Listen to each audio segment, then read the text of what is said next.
Digital single lens reflex অর্থাৎ DSLR বা mirrorless এই দুইটা ক্যামেরার মধ্যে কোনটা আপনার জন্য বেস্ট হবে? প্রিয় দর্শক, এটা জানা থাকা কিন্তু অনেক গুরুত্বপূর্ণ।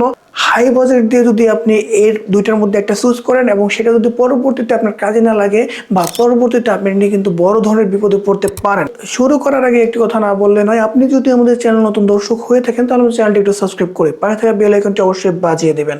প্রথমে ডিএসএলআর ক্যামেরার কিছু সুবিধা সম্পর্কে জানবো এবং মিররলেস ক্যামেরা সম্পর্কে সুবিধা সম্পর্কে জানবো। ডিএসএলআর এক নম্বর সুবিধা হচ্ছে ব্যাটারির ব্যাকআপটা বেশি পাওয়া যায়, কারণ হচ্ছে ইলেকট্রিক ভিউ ফাইন্ডার না থাকায় ডিএসএলআর ব্যাটারি ব্যাকআপটা কিন্তু অনেক ভালো পাওয়া যায়। OVF বা অপটিক্যাল ভিউ ফাইন্ডারের মাধ্যমে কিন্তু সরাসরি দেখা যায়, এতে করে কোনো প্রকার ল্যাগ থাকে না। টেকসই নিয়ে কথা বললে এগুলোর বডিগুলো অনেকটাই শক্তপোক্ত, অনেকটা টেকসই হয়ে থাকে। লেন্সের ক্ষেত্রে অনেক লেন্স কিন্তু ডিএসএলআর পাওয়া যায়, লেন্সের বিশাল একটা সংগ্রহ কিন্তু বাজার জুড়ে রয়েছে। সেকেন্ড হ্যান্ড মার্কেটে ডিএসএলআর খুব সস্তায় পাওয়া যায়। হ্যান্ড গ্রিপ বড় থাকায় ধরতে অনেকটা কিন্তু সহজ হয়ে থাকে, ব্যবহারে এটা কিন্তু অনেকটা আরামদায়ক। খরচের ক্ষেত্রে যদি দেখা যায় তাহলে মিররলেসের চাইতে ডিএসএলআর খরচটা কিন্তু অনেক কম, অর্থাৎ সস্তায় কিন্তু আপনি ডিএসএলআর পেয়ে যাচ্ছেন। সরাসরি নিয়ন্ত্রণ, অনেকগুলো ম্যানুয়াল বাটন থাকায় কিন্তু খুব সহজে এটাকে কন্ট্রোল করা যাচ্ছে, যেটা মিররলেসও যাবে। স্টুডিও ফটোগ্রাফি, প্রফেশনাল ফটোগ্রাফির জন্য এটা এখন পর্যন্ত অনেকটাই কিন্তু আগের মতো জনপ্রিয়তা ধরে রেখেছে। এখন চলুন মিররলেসের সুবিধাগুলো একটু জেনে নেই। এক নম্বর হচ্ছে হালকা ও বহনযোগ্য। ট্রাভেলিং বলেন, বিভিন্ন ব্লগিং বলেন, অন্যান্য ক্ষেত্রে কিন্তু এটাকে বহন করা অনেকটাই সহজ। অটো ফোকাস, মিররলেসের সবচেয়ে গুরুত্বপূর্ণ জায়গা হচ্ছে অটো ফোকাস, যার কারণে কিন্তু চোখ, প্রাণীর অবয়ব বা মানুষের অবয়ব দেখলেই কিন্তু সে এমনভাবে কামড় দিয়ে ধরে, এইখান থেকে কিন্তু ফোকাসটা ছুটে যাওয়ার কোনো সম্ভাবনা থাকেই না। ইলেকট্রিক ভিউ ফাইন্ডার, এটি কিন্তু অনেক বড় একটা সুবিধা হচ্ছে মিররলেস ক্যামেরার ক্ষেত্রে।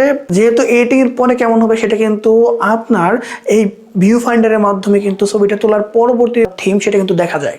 শব্দহীন শুটিং, অর্থাৎ এটাতে সাউন্ড কিন্তু খুবই কম হয়, যার কারণে কিন্তু যে কোনো জায়গায় যে কোনো ইভেন্ট বলেন, ওয়েডিং বলেন, এই সকল ক্ষেত্রে কিন্তু শব্দহীনভাবে এটাকে ব্যবহার করা যাচ্ছে। ভিডিও পারফরমেন্স কিন্তু ডিএসএলআর তুলনায় মিররলেস কিন্তু সারা বিশ্বে কিন্তু তুলনামূলক অনেকটা জনপ্রিয় হয়ে উঠেছে।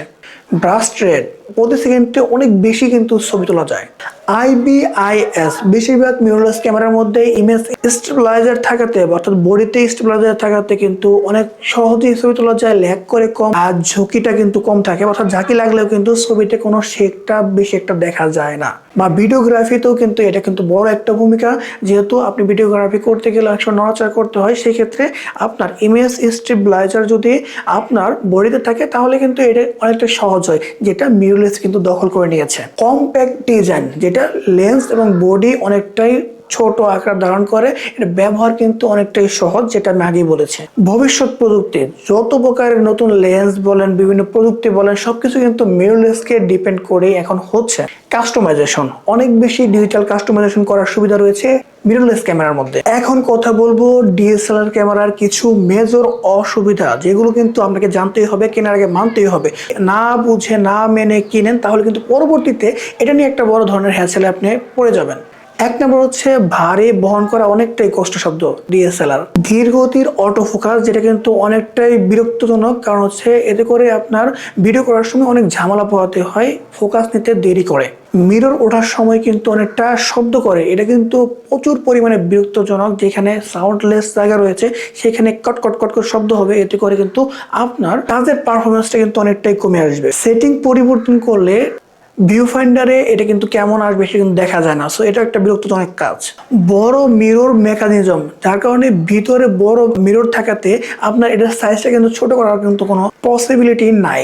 ভিডিও লিমিটেশন, প্রিয় দর্শক, ভিডিওর জন্য এটা খুব একটা আধুনিক নয়। ফোকাস পয়েন্ট, প্রিয় দর্শক, ফোকাস পয়েন্ট অনেক গুরুত্বপূর্ণ। এটা ডিএসএলআর এর মধ্যে ফোকাস পয়েন্ট কম থাকাতে ফোকাস নিতে কিছুটা সমস্যা দেখা দেয়। টেকনোলজির সবচেয়ে বড় গুরুত্বপূর্ণ কথা হচ্ছে ডিএসএলআর ক্যামেরাগুলো কিন্তু এখন আর তৈরি করছে না কোম্পানিগুলো, এটা তারা নিয়মিতই কিন্তু আপডেট দিয়ে আসছে। এদের এখন পর্যন্ত যেগুলো বাজারে আছে সেগুলো আগের তৈরি, এখন আর কোনো প্রকার ডিএসএলআর নতুন আপডেট ভার্সন এখন আর তৈরি করা হচ্ছে না। ডিএসএলআর ভারী হওয়ার কারণে দীর্ঘ সময় গলায় ঝুলিয়ে রাখলে কিন্তু একটা বড় ধরনের ঘাড়ের ব্যথাও হতে পারে, সো এটা ছোটখাটো সমস্যা। তারপরে কিন্তু এগুলো কিন্তু ডিএসএলআর ক্যামেরার খুব মারাত্মক কিছু গুরুত্বপূর্ণ সমস্যাগুলো নিয়েই আমি কথা বললাম। এখন কথা হচ্ছে, আমি কথা বলবো মিররলেস ক্যামেরারও কিন্তু কিছু সমস্যা রয়েছে, যে সমস্যাগুলো জানা থাকা অনেক জরুরি। যদি আপনার প্রয়োজন পড়ে সেগুলো কিন্তু আপনাকে জেনে নিতে হবে। Battery drain, electric view finder এবং এলসিডি ডিসপ্লে থাকাতে কিন্তু অনেক পরিমাণে চার্জ খায় মিররলেস ক্যামেরা। সেন্সর গরম হওয়া, কিছু কিছু মডেলের মিররলেস ক্যামেরার মধ্যে কিন্তু সেন্সর প্রচুর পরিমাণে গরম হয়, হিটিং ইস্যুটা কিন্তু থাকে। অনেক সময় এতে করে কিন্তু অফ হয়ে যায়, পুনরায় নতুন করে চালু হয়। সব মডেলের মধ্যে নয়, কিন্তু কিছু কিছু মিররলেস ক্যামেরার মধ্যে কিন্তু এমন সমস্যা আছে, লিমিটেশন থাকে যে এই সময়ের পরে কিন্তু আর ভিডিও করতে পারবেন না। পরবর্তীতে ভিডিও করেন সেটা আবার আরেকটা চ্যানেলে সেটা ওপেন হবে, অর্থাৎ আরেকটা ভিডিও হবে।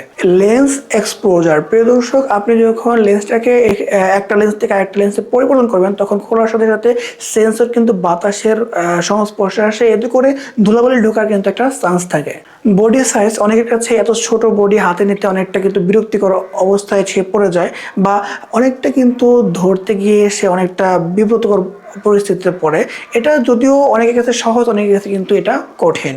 পেশাদার সেটিংস থাকে আপনার মিররলেস ক্যামেরার মধ্যে, যেটা ব্যবহারযোগ্য করে তোলা একটু সময় সাপেক্ষ, অনেকটা পরিশ্রম করতে হয়, সেটিংসগুলো শিখতে হয় এবং তারপর ব্যবহার করতে হয়। সবার জন্য কিন্তু এটা ব্যবহার করা একটু কষ্টকর।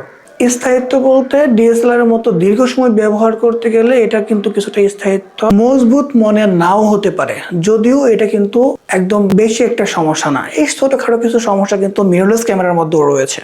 এখন সিদ্ধান্ত আপনার, আপনার টাকা কিভাবে আপনি খরচ করবেন, কোনটার মধ্যে খরচ করবেন, আপনার কাজের পারফরমেন্স অবশ্যই খেয়াল রেখে তারপর একটা ডিএসএলআর বা মিররলেস ক্যামেরা আপনি অবশ্যই চুজ করতে পারেন। দেখা হচ্ছে পরবর্তী কোনো ভিডিওতে। সে পর্যন্ত সকলেই সুস্থ থাকবেন, ভালো থাকবেন সে প্রত্যাশায় আজকের ভিডিও শেষ করছে। আসসালামু আলাইকুম।